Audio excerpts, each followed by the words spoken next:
Welcome, Jez. Thanks again for joining us. It's a pleasure. Thanks very much for having me, Jim. Thanks to Sabre for inviting me to speak. And the organising team here at GDG Southlake. So today I'm going to be talking about the research program that I've been doing over the last 6 years as part of DORA and now Google Cloud. And Google Cloud is actually gathering data at the moment for the next State of DevOps report. So I'll try and find the link for that and post it because that'll be open for another couple of days. And we definitely would love to get your participation in that. So we've been gathering data for the last 6 years on how to build high-performing teams, high-performing organizations. The TLDR, if you have to jump off at any point or go and take a tea break, firstly, we know how to measure software delivery performance. Jim's already mentioned the DORA metrics and operational performance, and we know how to get better at these things. In order to get better, there's a bunch of stuff you've got to do, some technical stuff, some process stuff. Think about the way you manage your products and your teams, and these different ways of behaving. We know drive improved culture and improved performance. We know how to measure culture and how to change culture.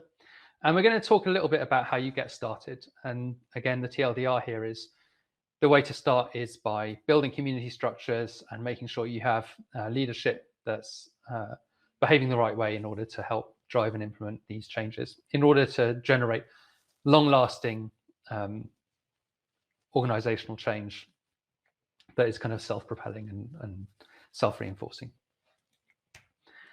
So I'm going to start with my definition of DevOps. I don't like to define DevOps because I think we're still working out what DevOps is. I like to think of it in terms of a movement of people who have a similar aim, which is to increase software delivery velocity, improve service reliability, and build shared ownership among software stakeholders. So this is the definition we have at cloud.google.com/DevOps, which hosts a lot of very useful resources with a lot more information on what I'm talking about today. So we're trying to build secure, resilient, reliable systems at scale, typically distributed systems.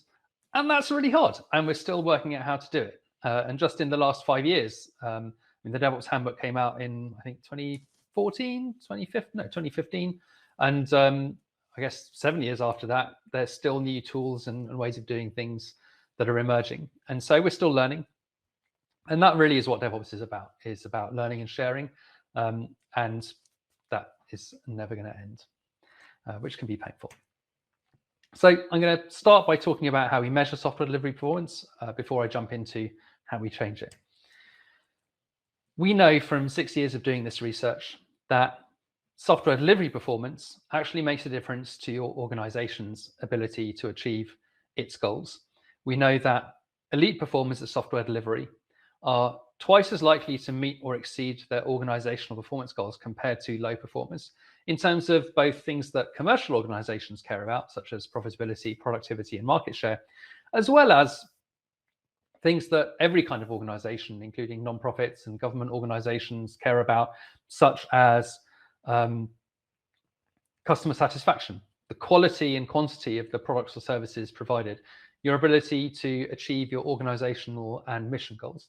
So for many years back in the day, we were told that IT doesn't matter, that IT is like a utility, you need it, but it can't generate competitive advantage. And we know from our research program that that's not true. How do you measure software delivery performance? What are we measuring in order to actually validate this result? Well, there's 4 key metrics, the DORA metrics, that we look at. Firstly, deploy frequency, and secondly, lead time for changes. And these are speed metrics. They tell you how fast you're going, basically, or the tempo at which you're moving. And then there's 2 metrics that are to do with stability or reliability. So firstly, change fail rate, and secondly, time to restore service. So change fail rate is when you push a change out, what proportion of the time do you need to remediate it in some way because there's a problem? And then time to restore service is when you face some kind of service degradation in production, how long does it take you to remediate that?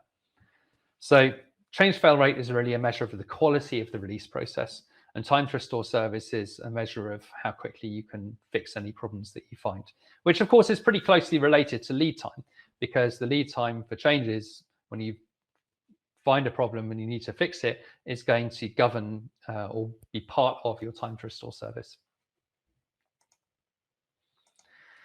I think probably the most interesting result that we've had consistently over the 6 years that we've done this research is that high performers are not trading off speed against stability.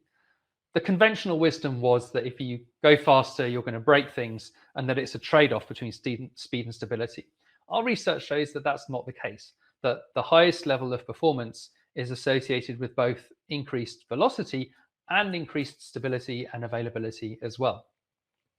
Our elite performing group is able to release multiple times per day. It takes them less than a day to get changes out consistently. When they have some kind of problem in production, it takes them less than an hour to fix it, and their change fail rate is in this 0 to 15% bucket. Meanwhile, on the other end of the spectrum, we have low performers who are releasing every few months, and it takes them a few months to get their changes out, typically because they release changes in the form of big projects, and those projects proceed at the same glacial pace. Whether your change is a high value change or a low value change, it's all getting released at the same time every few months. And so that governs the lead time as well. Time to restore service between a week and a month, which is really shocking actually. And our hypothesis for this is that this includes security problems, which might take longer to completely remediate. So you might be able to get your service somewhat back up and running in hours or days, but to completely remediate the problem is taking you significantly longer. And that's certainly something that we've seen in big enterprises in particular. And the change fail rate is in this 46 to 60% bucket. So there's still a pretty wide range of performance across this spectrum. But consistently over the last 6 years, when we do the cluster analysis, we find a high performing group which is really good at everything, and a low performing group which is really bad at everything, and then one or two groups in between. And what's perhaps the most interesting is that we find high performers, elite performers, even in large and highly regulated organizations. While 38% of our survey respondents come from technology, we do get a statistically significant number of responses from regulated industries such as healthcare, financial services, government, insurance, telecoms, and energy. And we find that you can still achieve high performance, elite performance, even if you're working in highly regulated industries. And as you can see, 26% of our responses come from companies with 10,000 plus employees. So even in large, highly regulated companies, it's possible to achieve high performance and elite performance. What I will say is that it tends to be very heterogeneous. You find high performing teams and low performing teams within large organizations. And they tend to kind of shift around over time, often in my personal experience based on your kind of immediate management chain and their attitude towards the kind of practices we're talking about. So that's how we measure performance. How do we change performance? Well, this is what we lovingly call the BFD, or big and friendly diagram, which looks at all the different capabilities we've measured and their impacts on the things that we care about, such as software delivery performance, organizational performance, culture, which are the things on the right.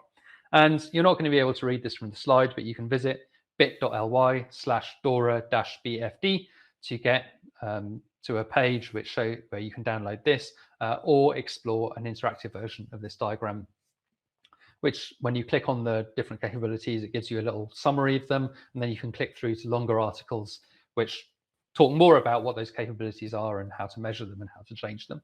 So that's a pretty useful resource if you want to learn more about what we're talking about today.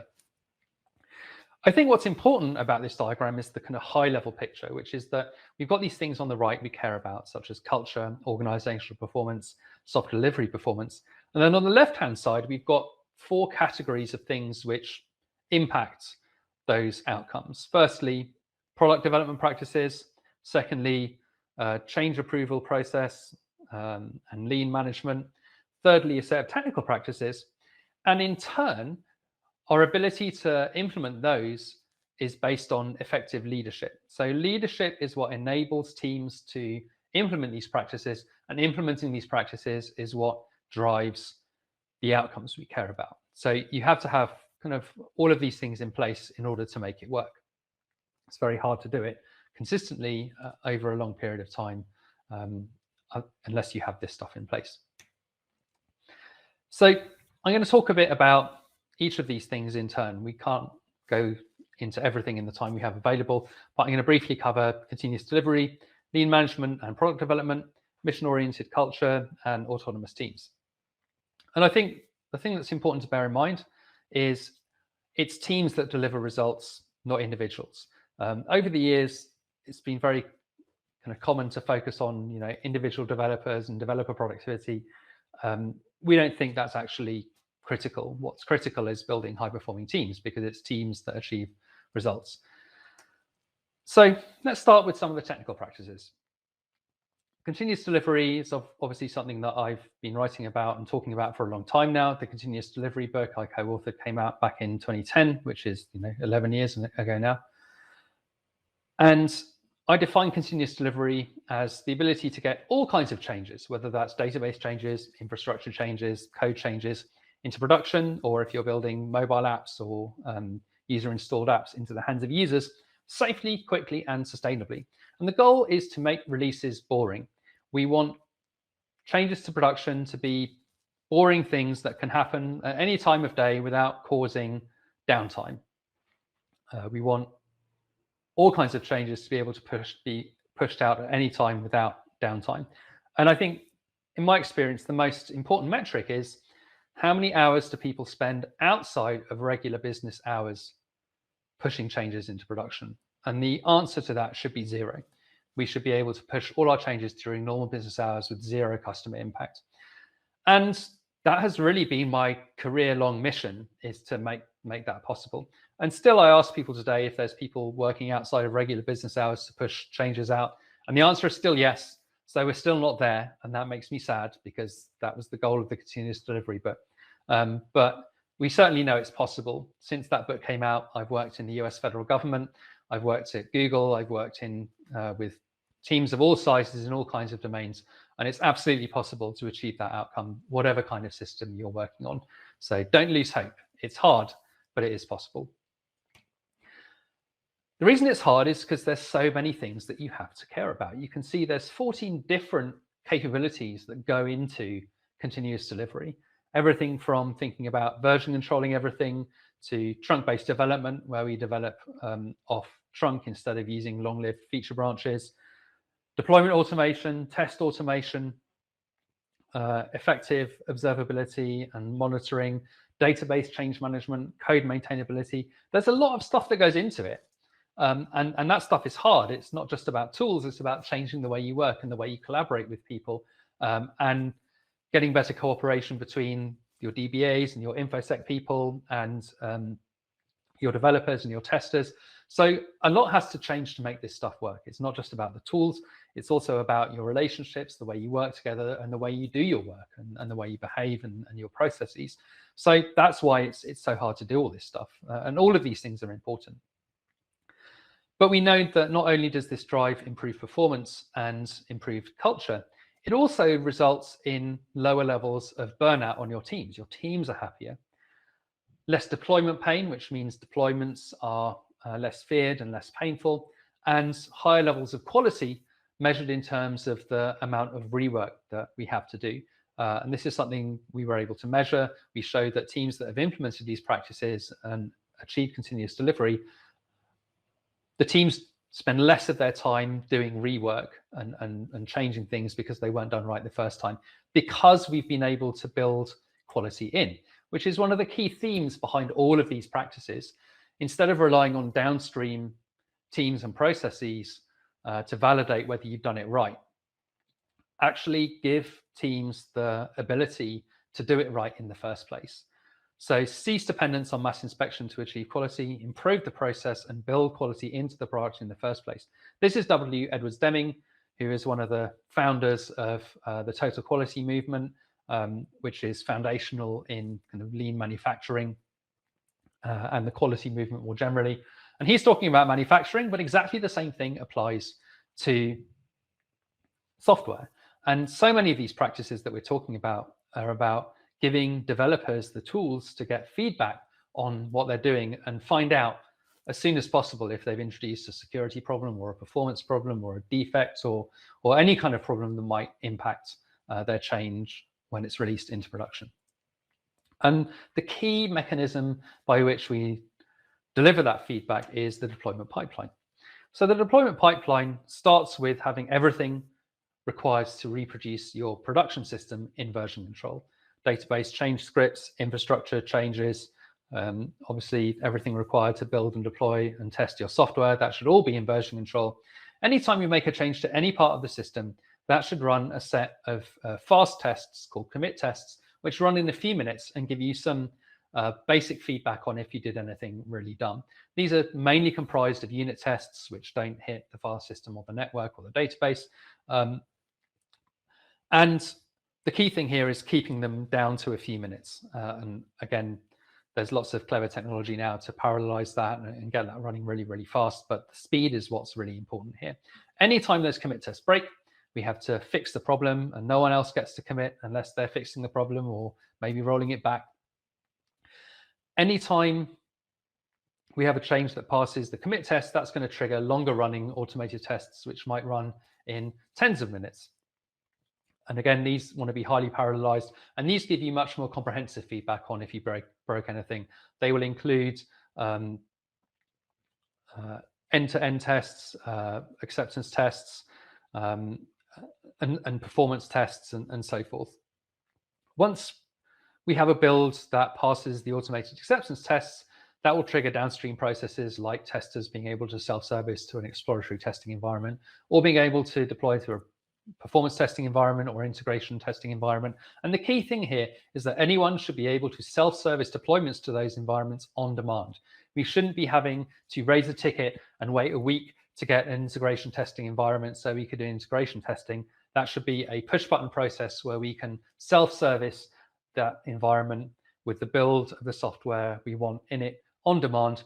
And we want to use that same process ultimately to deploy to our staging and production environments. And that should be, again, a self-service process that can be performed on demand with the necessary approvals where that's required. And there's feedback loops throughout this process, including when we get our changes, our software into production, did that produce the expected business impact? Lots of organizations now using A/B testing to find out if their feature actually produced the intended business impact. And that's an important feedback loop as well. So all this stuff is hooked into the deployment pipeline. It depends on having effective configuration management, good automated tests, an automated deployment process, and good development practices, such as chunk-based development, and having good visibility into what's happening in terms of your monitoring and observability and so forth. We've talked about lead time as being one of the key metrics, and really what we're optimizing for with our deployment pipeline is lead time. So people often think about deployment pipelines and want to add more and more steps to them to add more and more validations. But what we want to do is make sure we can get changes through that deployment pipeline as quickly as possible. So what you actually want to do is parallelize as much of this stuff as you can, so that you don't end up with these really long lead times to get stuff done. And so this is a nice question to ask when you think about lead time. And actually, lead time is one of the things that organizations find it hardest to measure, to be honest. So this is a question you can ask yourself. How long would it take your organization to deploy a change that involves just one single line of code? And could you do this on a repeatable, reliable basis? So ask yourself that question. And if the answer is more than a week, then you have some work to do. And the ideal is to be able to get it down to days or less than a day. And this is important not just in terms of software delivery performance, but in terms of things like security. One of the questions that I think every big organization has been asking themselves in the wake of all the various different breaches we've seen in the last few years is, if you discover some vulnerable library or service in your stack and a fix is made available, how long would it take you to be able to find all the impacted services and applications and patch and redeploy them? Now, ideally, that would be a process that you could perform using your regular deployment pipeline and using normal changes. And it should be something that should be fairly push button. If you have a new version of a library, you should be able to say all the services are going to use that new version of the library, and it should be able to rebuild them or relink them and redeploy them in a pretty automated push button way. That's what we're aiming for. And the point really here is that this stuff is important for security and reliability as much as it's important for velocity, because as we've seen, the same practices that improve velocity also improve stability and reliability, and this is the reason why. So obviously Equifax is the kind of big example from 4 years ago now that really, I think, opened everyone's mind to the importance of this, because that was caused by a vulnerability that was found in Apache struts that Equifax was unable to roll out to all its services that were impacted by that vulnerability. And as a result, I mean, Equifax wasn't even targeted. It was just a bunch of people on the internet who were just randomly trolling IP addresses to find impacted services, and they just happened to get themselves into Equifax. So it underscores the importance of implementing these practices, not just for velocity, but also for security as well. And what we find is that security fundamentally is everyone's responsibility, and we have to build it in. And the way we do that is by having developers be able to actually run security tests as part of their deployment pipeline. And the job of InfoSec is not really to be a gatekeeper so much as a consultant to developer teams to help developers build secure software. You cannot take insecure software and wave the magic DevOps wand and kind of fix that somehow after dev complete. There's no magic DevOps unicorns that will come and fix your security or your performance problems, for that matter, after dev complete. You have to build those qualities into the software from the beginning. So this is why downstream inspection doesn't really work. You actually have to provide tools and support and consulting and processes to help development teams build that stuff in. And that's what we find that high performers do. And we find that high performers and elite performers are able to do security reviews and complete the changes they find in days, whereas low performers take weeks to conduct security reviews and fix changes, just because it's so hard to do when you're doing it downstream of dev complete through inspection. So InfoSec, one of the things they can do is produce known good versions of pre-approved libraries for you to consume, and help build tool chains and develop processes to help build secure software from the beginning. Another thing I want to talk about is architecture, because it turns out architecture is really important. When people think about architecture, they often think about microservices and Kubernetes, and while I'm in favor of all those things, what we find in our research is that it's actually the outcomes that are important, not necessarily the tools that you use to achieve those outcomes. So we found that high performers were able to ask, or more likely to be able to ask yes to these questions. Can my team make large-scale changes to the design of its system without the permission of someone outside the team or depending on other teams? Can my team complete its work without needing fine-grained communication and coordination with other teams? Can we deploy our product or service on demand independently of other services that we depend on? So we shouldn't have to do orchestrated releases of a whole universe of services because of all the dependencies. We should be able to independently deploy and release those because the services are resilient to changes in APIs of upstreams or downstream services. Can we do most of our testing on demand without requiring an integrated test environment? And can we perform deployments during normal business hours with negligible downtime with no customer impact? And it turns out you can do this stuff with mainframes. There's several case studies now of large, highly regulated organizations who are able to achieve these architectural outcomes with mainframes and do things like automated testing and so forth, which is super cool. Equally, you could implement the latest WYSI microservices Kubernetes architecture and not achieve these outcomes, in which case you wasted all your time and money. So not to say that Kubernetes, microservices, all these practices aren't good. They are good, but they're only good in as much as they help you achieve these outcomes that we care about. So always keep your eye on that. We're implementing these new practices, we're implementing these new technologies. Are they actually helping us achieve these outcomes that we care about? Because that fundamentally is the goal. Obviously, working at Google Cloud, we care a lot about helping our customers do cloud correctly. And what we find is that it can make a huge difference. We found that elite performers who do clouds in an effective way were 24 times more likely, people who've done cloud effectively were 24 times more likely to be in the elite performing group. But the correctly bit is important. As I say, I used to work for the US federal government, helping them implement their federal government cloud service called cloud.gov. And it's actually really hard getting anything done in the government. There's a huge number of regulations and rules, but we were still able to build this cloud service that used modern CD practices where the configuration was checked into version control and pushed out in an automated way in the federal government, despite all the regulation. One of the documents that I really like that's produced by NIST, the National Institute of Standards and Technology, which produces all the documentation and rules and frameworks that we have to care about from a compliance point of view. They have this really short guide to what it means to have a cloud. And they list 5 characteristics of a cloud. And it turns out that these 5 characteristics are really important. First of all, on-demand self-service. Can users, including developers, self-service what they need on demand? So if I want a testing environment, can I self-service that on demand? Or do I have to raise a ticket in ServiceNow or send an email and wait for days for that to become available? Well, if that's true, you don't actually have a cloud. People have to be able to self-service what they need on demand and get it straight away. Do we have broad network access to those cloud resources? Can we access them on any devices we want? Or do we have to use specific networks and terminals to access them? Is there resource pooling, which means do we have a smaller number of physical devices with a larger number of virtual resources on those physical devices?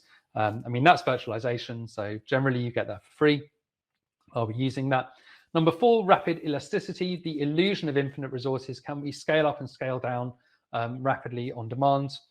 And then finally, measured service. Are we only paying for what we use? We found in 2019 that only 29% of people who said they were using the cloud actually met all those 5 characteristics.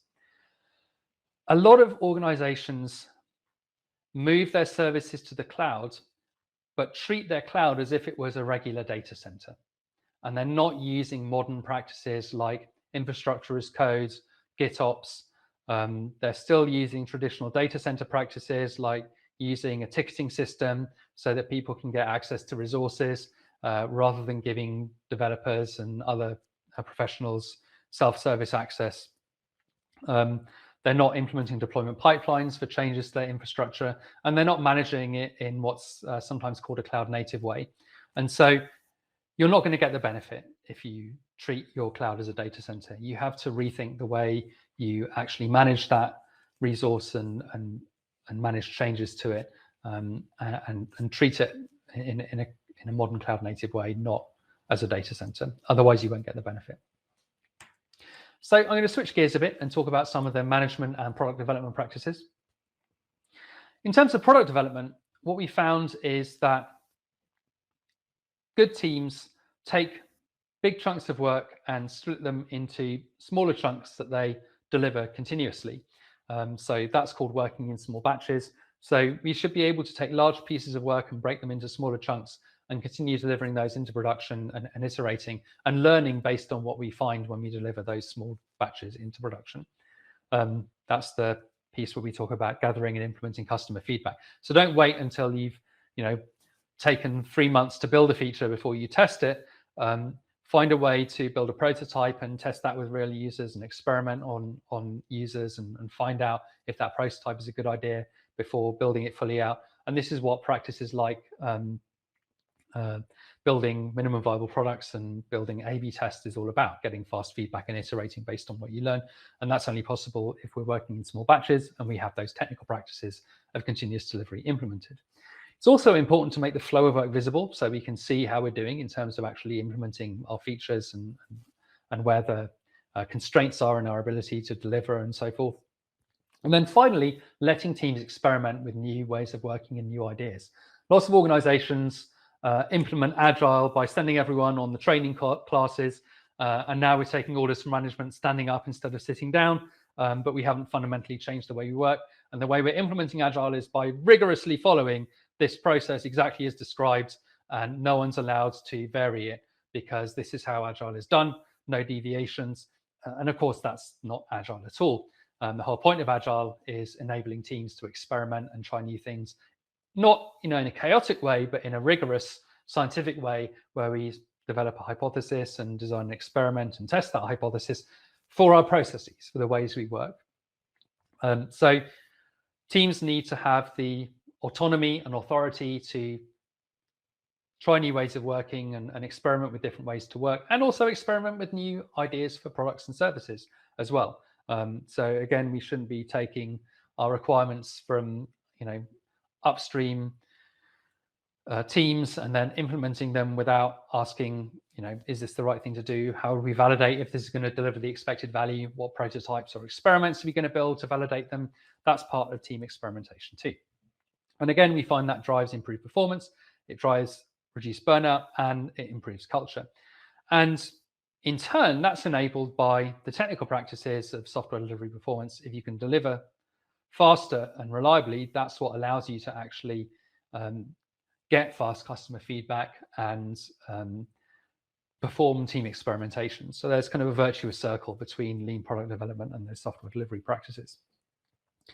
And then lean management, these are practices like limiting work in process, which means instead of trying to get lots of stuff done and not getting anything done, we try and do a few things and actually get them complete, because getting things finished is more important than how many things you're doing at any one time.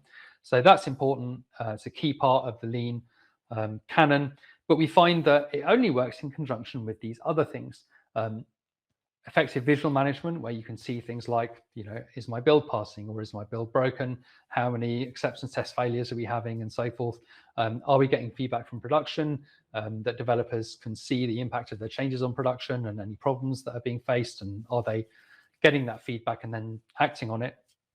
And then a lightweight change approval process, where change approval is done through reviews that are performed within the team at development time, rather than relying on a kind of downstream change management process, which is kind of very heavyweight and done by people outside the team. That doesn't really work very well. It just slows people down without improving reliability. I mentioned teams having autonomy in order to be able to practice, in order to be able to experiment and practice new ways of working. One thing I really like is this slide from Netflix, actually from a long time ago now. This is from like 2010. But I think it is a good summary of how you make this work, because the problem with granting autonomy is that people tend to go in all kinds of different directions. Or they end up not actually being autonomous because they have to work together in order to get things done. So you've got to pursue these two different things that this slide talks about: high alignment and loose coupling, in order to make autonomy effective. So teams have got to be aligned. They've all got to know what direction they're moving in and that they're actually moving in the same direction.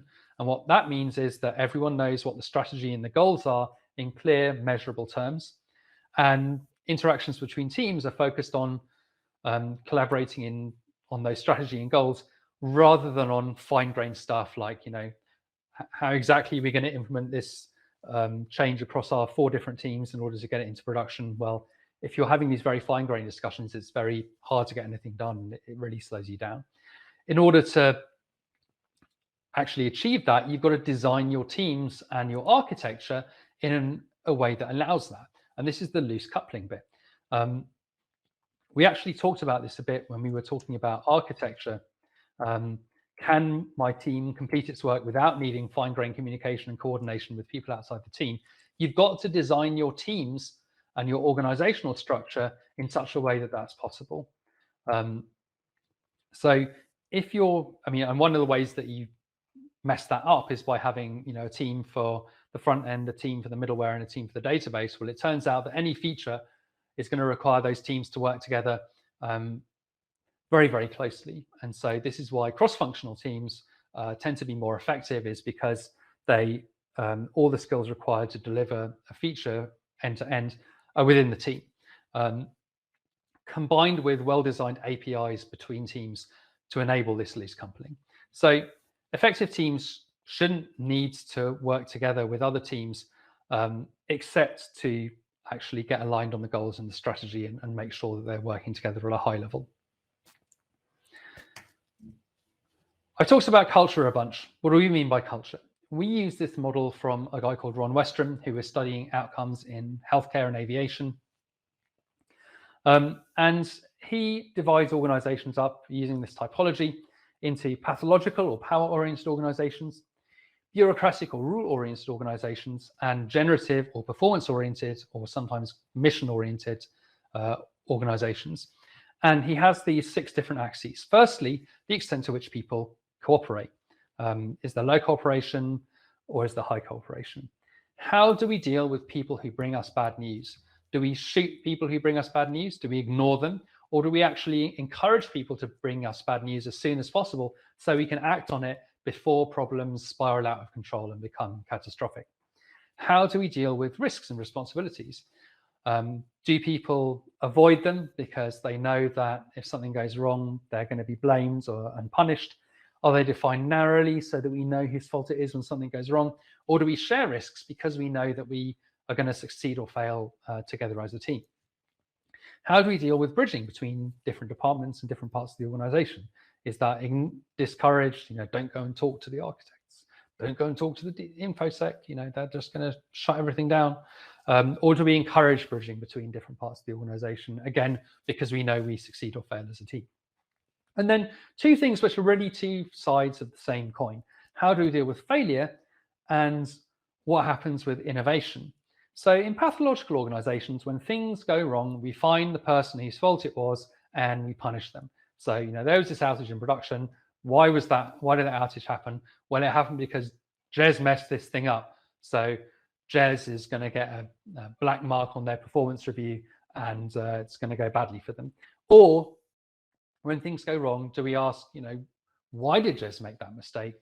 How can we give Jez better information and better tools so that Jez can make better decisions, and so that if Jez makes the wrong decision, it doesn't cause a catastrophic failure, but we're able to get fast feedback and prevent the problem from spiraling out of control. And so this is the importance of things like blameless postmortems and actually conducting regular retrospectives, is not to find out whose fault it was and blame them, but how to improve our organization to get people better information and help them make better decisions. And people are going to make bad decisions, and it's not because they're bad people or they're dumb, it's because they're not getting the right information or because they're not getting fast, comprehensive feedback on the impact of those decisions. In complex systems, things will go wrong. All complex systems drift into failure. So what we have to do is help make people's decision-making higher quality. And we do that through better information and better tooling and working together more effectively. And then finally, how do we deal with novelty? In pathological organizations, novelty is crushed. And that's because no one wants to try anything new because they know there's a high chance of failure. By definition, doing something new has a high chance of failure. And we know that failure is punished, so no one's going to try anything new. Meanwhile, in organizations where failure leads to inquiry, people feel safe and comfortable trying new things because they know if something goes wrong, we'll treat that as an opportunity for learning, not as a trigger for someone to get punished for trying something new. And this is how we measure it. We ask these questions and we ask people to respond on a scale of 1 to 7. That's a Likert type scale. And then we just average those responses over the team. We do it anonymously, of course, because we don't want to punish the people who say the culture's bad, because that would be somewhat ironic. But that's a simple way that you can measure how you're doing. And these are the questions we use to measure it in the survey. And we know that implementing those practices that we talked about, continuous delivery, technical practices, lean product management practices, lean management practices, they drive improved culture. These results were validated by some research that Google did into how to build high-performing teams. They thought it would be, hire a bunch of Stanford graduates and fire all the managers and get everyone to write code in Go. And they found that actually none of those things were critical to building high performance teams.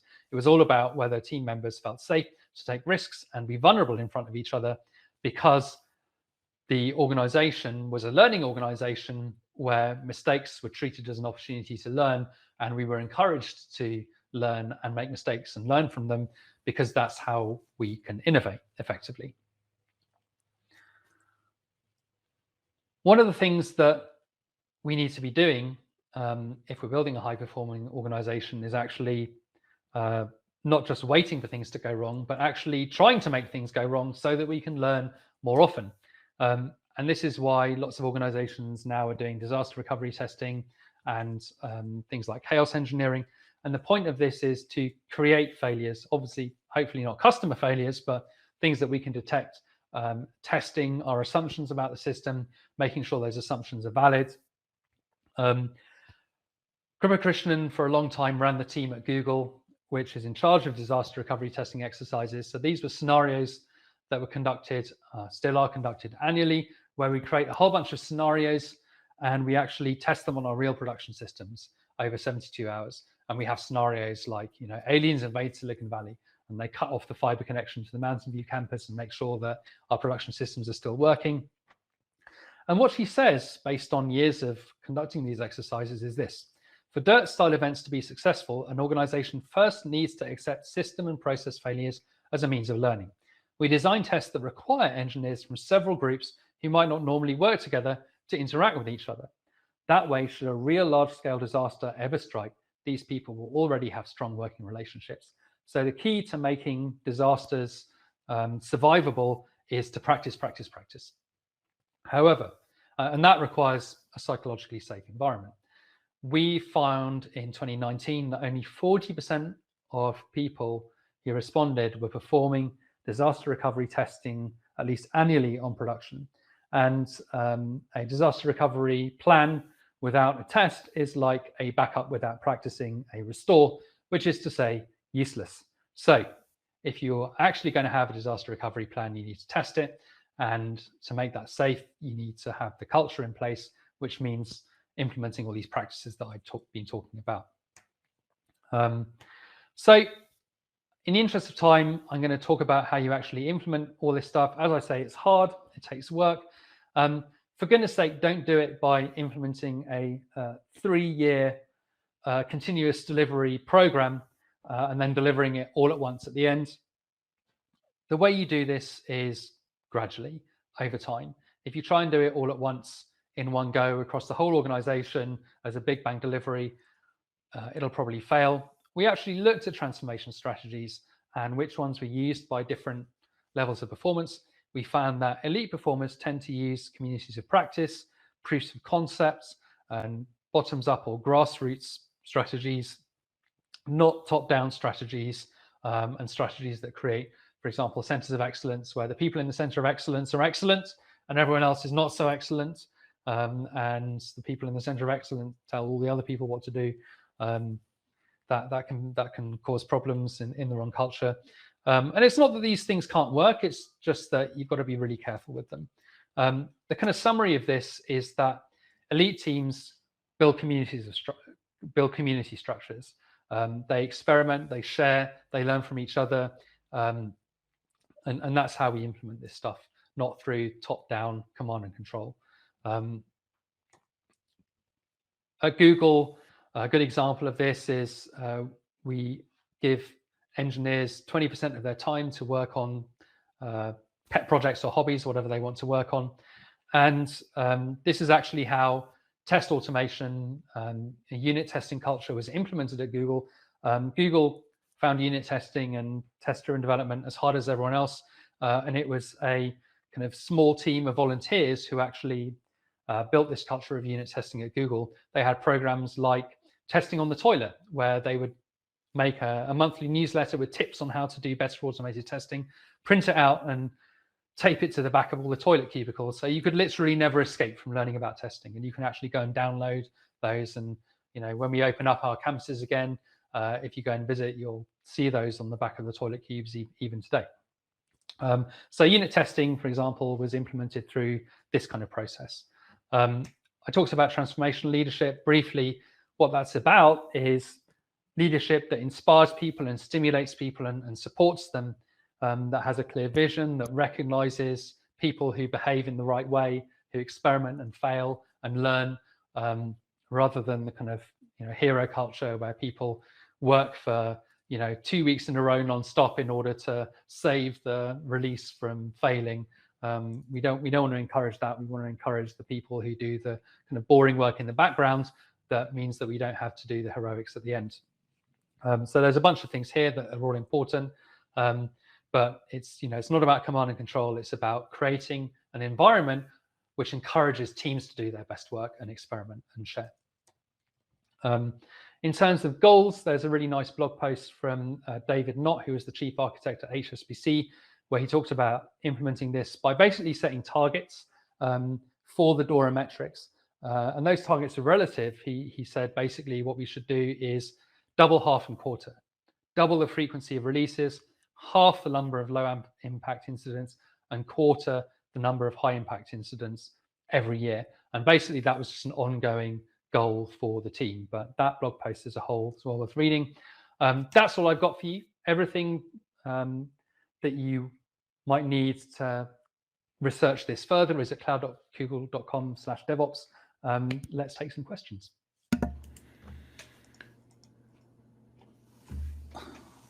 All right. Yes. Let's let us take some questions. We do have one. Yeah. Take a refresh yourself with some little drink. We do have one from Ramji, and I'll read these out. We can see them in the chat, but for when people watch this back later, they won't be able to have access to the chat. It says, Jez, when the business requirements dictate monthly or quarterly releases, do we still release code at smaller intervals? If, as I suspect, the answer is yes, how do we have that conversation with product and engineering leadership? Yeah, the answer is yes. And there's an important distinction that we make in the book between deployments and releases.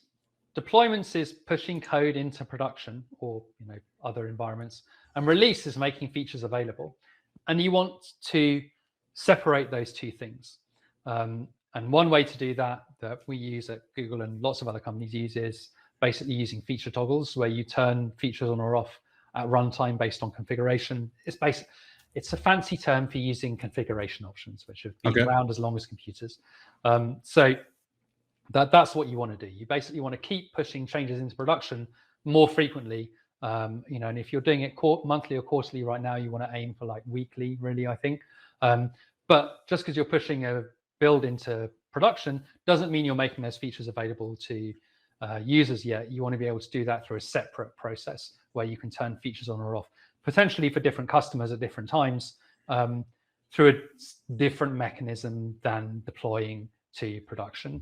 And the way you have that conversation is you go, I wouldn't necessarily, you shouldn't rely on products to authorize that, because it's not a product decision. Nothing's going to change for product. Product's still going to get to choose when the features get turned on.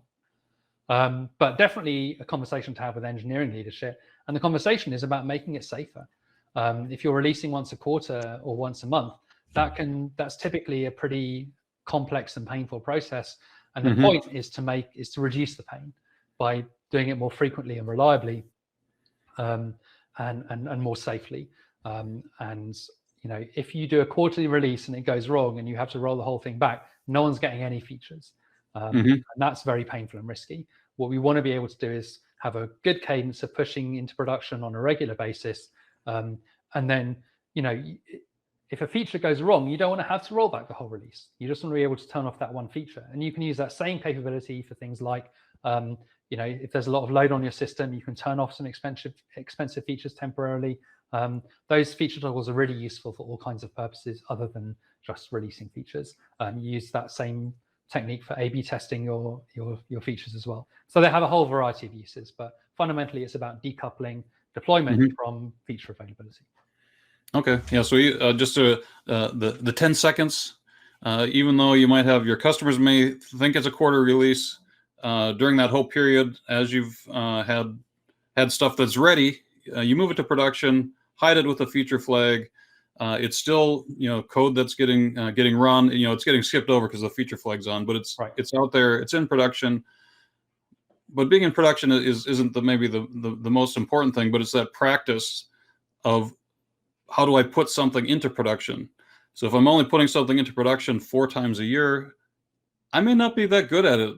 I may have had turnover on my team, and new people coming in. So as we practice, as we build that muscle, we know how to do it well. And then I guess we need another skill of how to turn on, how to use feature flags. Skill comes next. All right, we have a few. Right. Oh, go ahead, Jez. Yeah, I don't have anything. Okay, we have a few in the question and answer section. I'm going to click on Answer Live. I don't remember what this button does. Hopefully, it doesn't make it disappear. Okay, it didn't make it, or maybe it did disappear, or did it send it to the General tab? Okay, I think Answer Live made it disappear, and where'd it go? Okay, well, it's from Aaron Rosenberg. It says, I was at an organization that bought into Accelerate really hard. However, they severely botched the rollout and getting buy-in. So besides the ones I experienced and trying to do it all at once in a big bang, are there common gotchas or anti-patterns to look for when attempting to transition an org into one that looks at the DORA metrics, the 4 signals? Any guidance there on how to make that transition? Yeah, I mean, and again, this really falls into the kind of top-down command and control, big bang. That always goes badly. And there's a really good book by a guy called Beate Bogsnes called is it Beyond Budgeting? Michael probably knows what this is. Beate Bogsnes, Implementing Beyond Budgeting. One of the things I've realized is that if you change these things that we're talking about today, you got to change everything. You got to change the way you think about the PMO, program management. You got to change the way you think about budgeting. All this stuff changes, and there's lots of been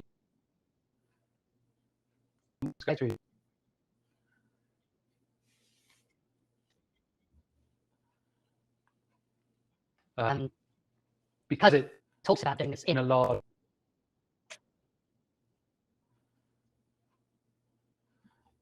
And one of the things, all right, Jeremy Robin Fraser, and he's this kind of very dry guy, but he says these brilliant. You can't change commanding.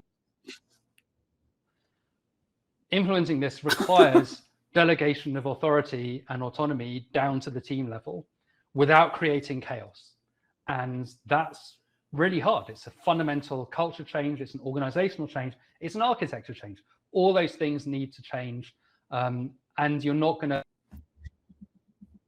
What you will find is there's already teams who are doing good stuff, and I think it's tempting to look outside your organization.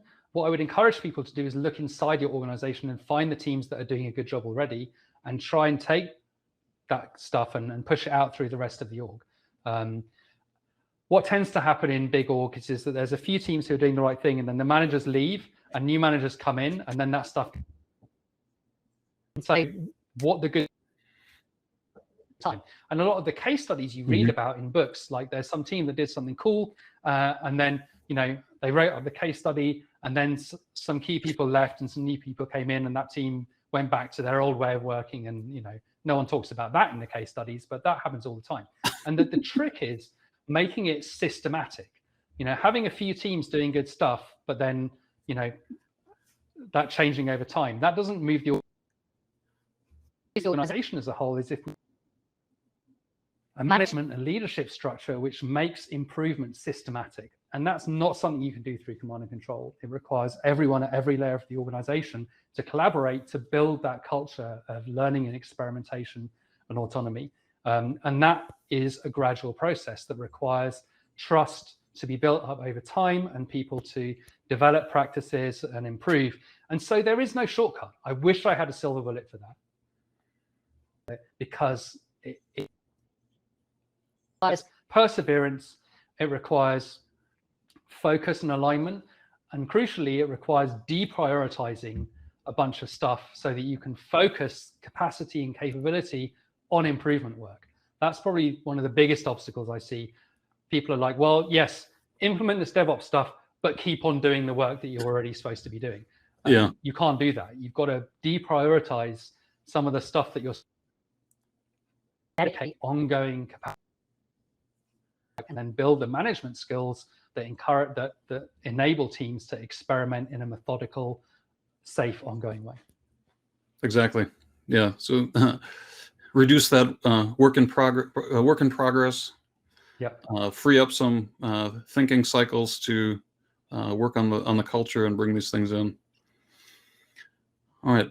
I'm reading the question from Swag Emmanuel. This kind of gets into maybe some skills to build up. So how can an entry-level associate cloud engineer, so starting from the beginning as a cloud engineer, how do you evolve to reach the skills needed in an elite organization? Maybe you have a bunch of newbies. How can they make their way to being a top DORA metrics type company? Yeah, that's a great question. I've got a couple of answers to this.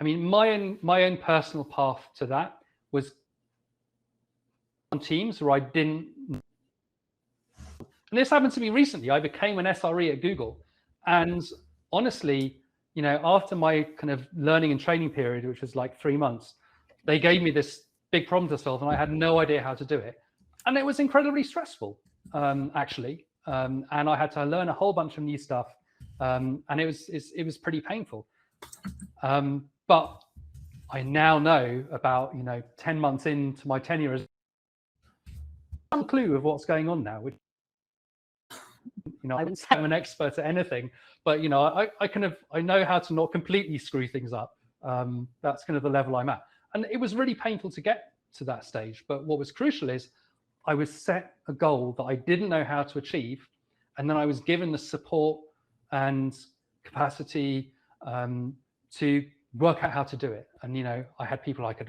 talk to and ask questions of. Mm-hmm. My team helped mistakes, and they ended up not being catastrophic. So I think the way you've got to develop is, if you're a manager or someone more senior, you've got to set your junior people targets or goals, I would say, which are beyond their current capability, right, but are going to require them to learn new skills. And then, for goodness sake, you've got to provide a safe environment and support and capacity and books and classes and required to help them learn how to. If you're a junior person, you've got to be okay with doing that. And I think in my career, it's been a constant kind of moving of the balance. If you know how to do your job really, really well, and you're totally comfortable with it, it feels really nice, but it's actually not a good thing, because it means you're not learning anything new. And technology is moving all the time. If you want to be in a job where you know how everything works and nothing changes, technology was probably, you have to comfort zone and try something new and learn a bunch of stuff. And my career basically has been consistently going and doing the boring stuff that no one else wanted to do, like test automation and deployment automation, like that stuff when I was doing it in 2005, 2006, when I was on the teams that produced a bunch of the patterns that went to the continuous delivery book. That was not sexy work that people wanted to do. It was kind of boring work that no one wanted to do, but it was hard, and I learned a ton. Who I am today by consistent.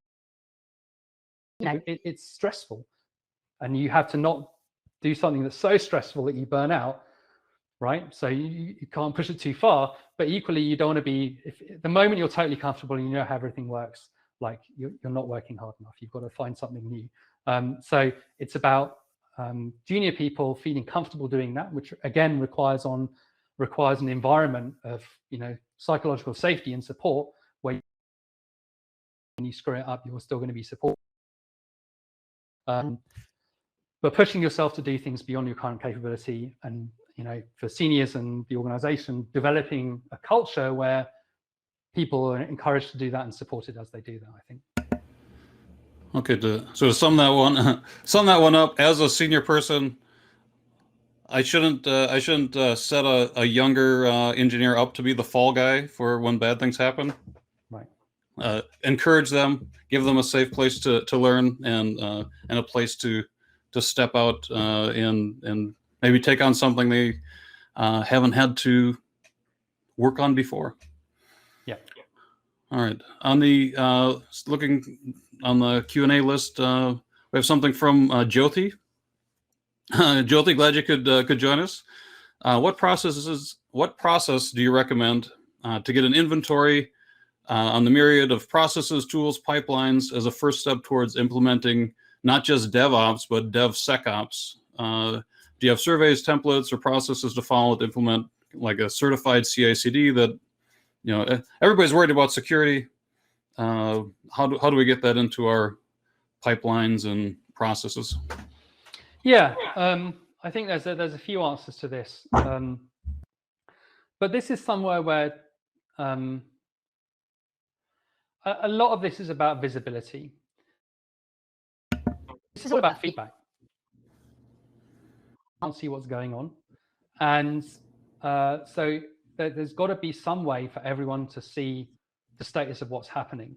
So, I just made this change. What test environments has it been run on? What tests have been run against it? Has it been deployed to these environments? Have these people seen the change? Has it been approved? Like, you've got to have tooling that makes it visible. Google, any change, like that, there's a log of all of them. So you can always see what changes have been made. And you don't want to use it very often because there's like so much data in it. But when you really want to know what's going on, like, that everything's in there. So getting traceability and visibility into what's happening, it's like operability, but it's operability for your delivery tool chain, not just for production. One way to do it is to standardize the tool chain. And because this can go, if the standardized tool chain is the thing that, if it's ClearCase because the procurement department gets good prices on ClearCase, that may not be the tool chain you want to standardize on. It's got to be one that people actually want to use, and you've got to treat the tool chain as a product and develop it as a product with the needs of the users in mind. But standardized tool chains can really help because it gives everyone a standard way of working.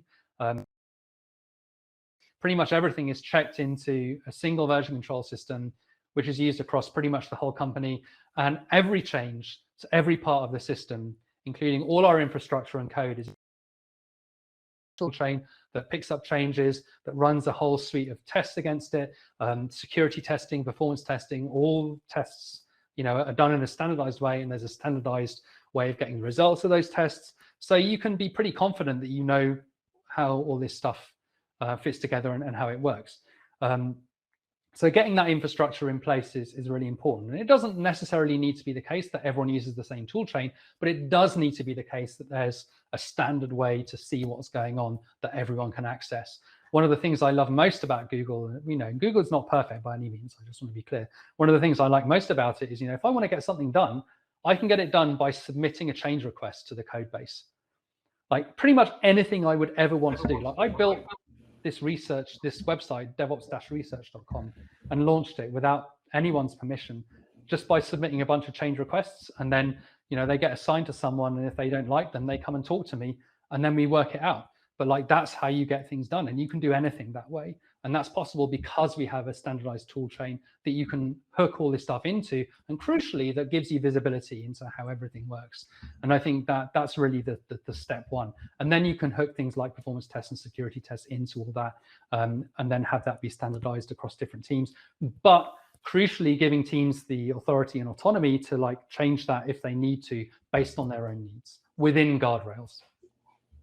All right. Yeah. So it sounds like, it's not just code as code. It's not just infrastructure as code. It's like every process, anything you could do as code, fill out a change request or submit a pull request. Yeah. Maybe it's simplifying it, but everything as code, even processes, is the ultimate. But as you get small steps there, the main point is making parts of that tool chain visible. If you don't have the gauges on your car to see whether it's running well, you may end up with without oil at some point and not know it. Yeah, exactly. Getting that visibility is crucial. I'm not sure if that fully answers your question. It's kind of a difficult question to answer because it encompasses so much stuff around culture and process and tooling. Yeah, all those things work together. Implementing the tooling without having a culture of sharing, that can create problems as well, because if your stuff is messed up, you don't want other people to see it, because then they're going to judge you, and then you're going to like hide it away. So there's a cultural element to it too. Yeah. So Jyoti, if it didn't answer, post a follow-up question. Just on the question list, we have one from DeWalker. DeWalker is one of our colleagues at Sabre. Works on our shopping system. He's looking for tips to change the culture from bureaucratic to generative. So using those categories of culture. Any reading material that you can suggest, or I guess any other techniques to help make that change. Yeah, I mean, this is not it's not software specific. There's a couple of things I point you to. This American Life called NUMMI, which talks about the joint venture between Toyota and GM to build cars the Toyota way, which is a really fascinating story. Like, there's a transcript if you're not into podcasts, but it's a really great podcast. It's not long, and I actually teach this case study I teach a class at UC Berkeley on product management, and I teach this case study in my class because I still find it so valuable and important. And then there's also culture lessons from me. Where do we get this? Okay, so John Shook, who was the first American employee of Toyota Japan, who actually built the training program for the NUMMI team and became very famous in the lean movement, wrote a paper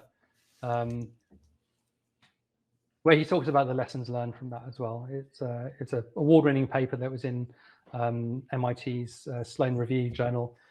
It's a really great paper, and I recommend that as well.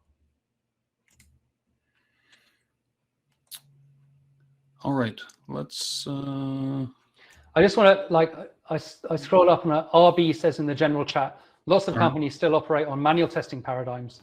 That, in my experience, has been a massive roadblock to embracing CI/CD. What's your experience in such companies? Yeah, I totally agree.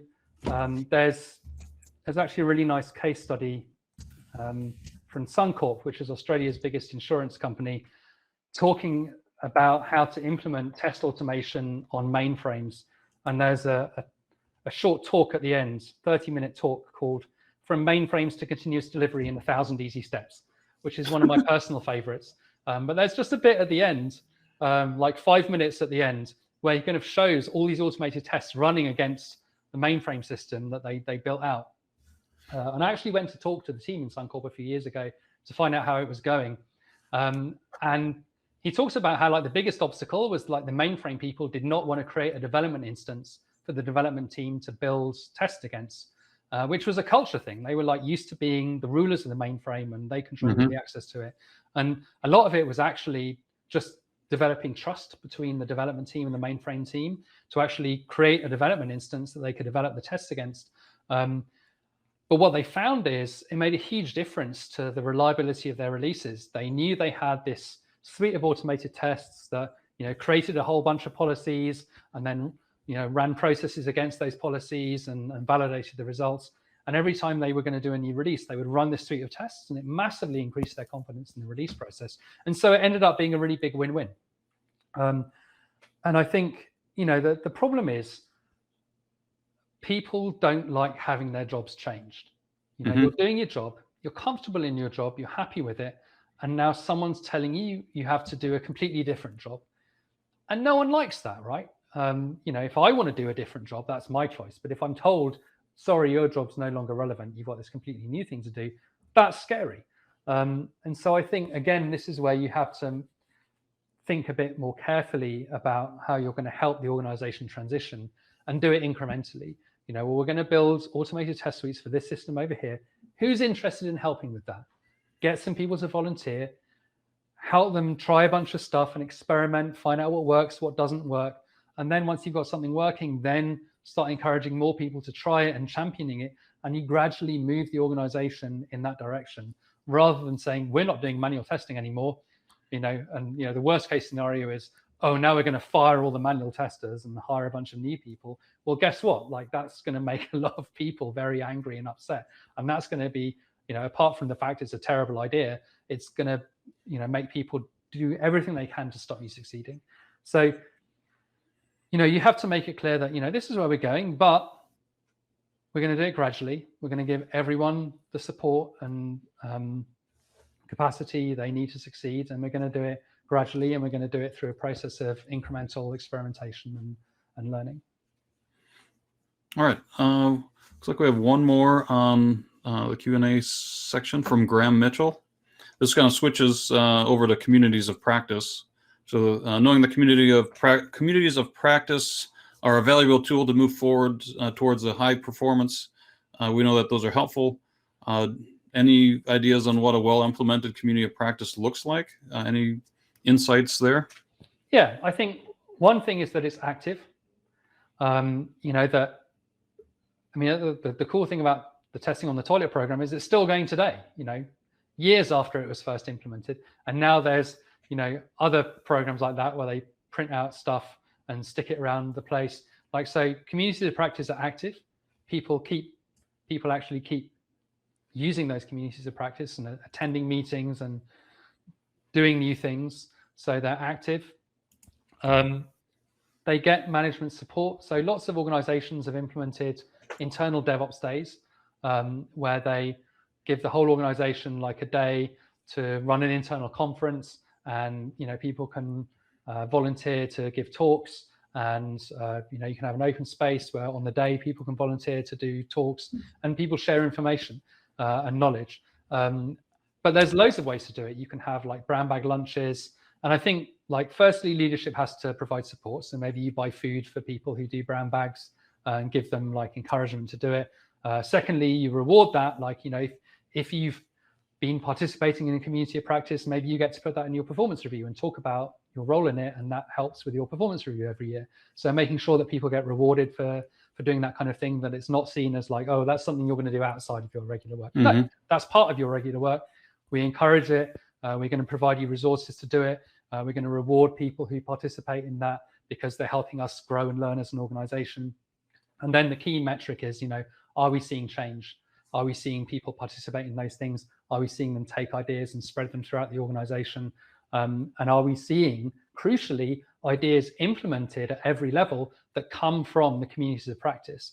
Is that actually possible? Or, are all the ideas coming from leadership pushing them down? All right. So just doing a quick time check. I know I want to leave some time for you because you have a time bound here. Just one final question in the Q&A, and it's a non-technical one. Jez, this is from Ramji. Jez, are you going to play us a piece on your keyboard? That's a very tempting offer, but I'm afraid I'm going to decline. But thanks for asking. In the interest of your eardrums, I will say the horrible noises that I can make on my very complex synthesizer. All right. I think there's one more in that just came up. Do you want to take it or answer it offline? It's on. Even though we have lots of great processes or practices during SEV incident time, what's like a severity, Sev 1, Sev 2, Sev 0. Okay. Sometimes MTTR takes more time. Any tips or suggestions on how we can improve MTTR? I think the key thing that I'm hoping you have postmortems on your incidents as well. But I think, whenever we have an incident at Google that is, medium or above in terms of severity, we always do a postmortem. And the postmortem template is standardized, and it includes a bunch of the data that we collect. In our incident management tool, we're always typing comments and posting graphs and stuff like that, and the time that the incident started, and that it was triaged, and that it was mitigated, and so forth. It's all resolved. So you've got the timeline that's automatically generated that you can look at. But we also think about, where did we get lucky? Where did we get bad luck? like what helped us, what stopped us from getting better, and then crucially action items. So every incident post-mortem, there's action items, and we talk about that as a team. We have we have a post-mortem review. We get together as a team, discuss the post-mortem, and we come up with action items and think about, well, how could we have got this better in future? And implementing action items is always very high priority on our SRE teams. And so I think there's no systemic answer to that other than making sure you have that discipline of doing post-mortem reviews, having regular meetings where you talk about it, and making sure that everyone takes the action item seriously. And if you're doing that, you're fixing the systemic problems, and you should see your MTTR go down as a result of the improvements that you're putting in place as a result of learning from those incidents. All right, I'd like to take this moment. I know we don't have our members with their mics on, so we can't give a huge round of applause that you can hear. But definitely, Jez, appreciate your time with us today. It's been great. So if you want to throw an emoji into the chat, greatly appreciated. So definitely thank you very much. Pleasure. Thanks very much for having me. All right. So Jez, thanks again. I know you need to run, so drop off, and we'll see you in future, I'm sure. All right. Thanks again. Everybody else, just stick around for a second. I'm switching. Switch my screen over and share the screen. And what do we have up next? So thank you for joining, everybody. Thank you for joining. Stick around. We're going to have try and do some virtual networking if you're interested after a short break. We do have coming up next month, the last Wednesday in July. The last Wednesday of July, we're going to have Charles from Maven Code here in Southlake join us. It'll be on AI ML. Don't have an exact title of the presentation yet. They're a Google partner, so if you only heard about AI ML but wanted to maybe see how it works in real life, Maven Code is doing real business in the AI ML space. So it'll be an interesting topic.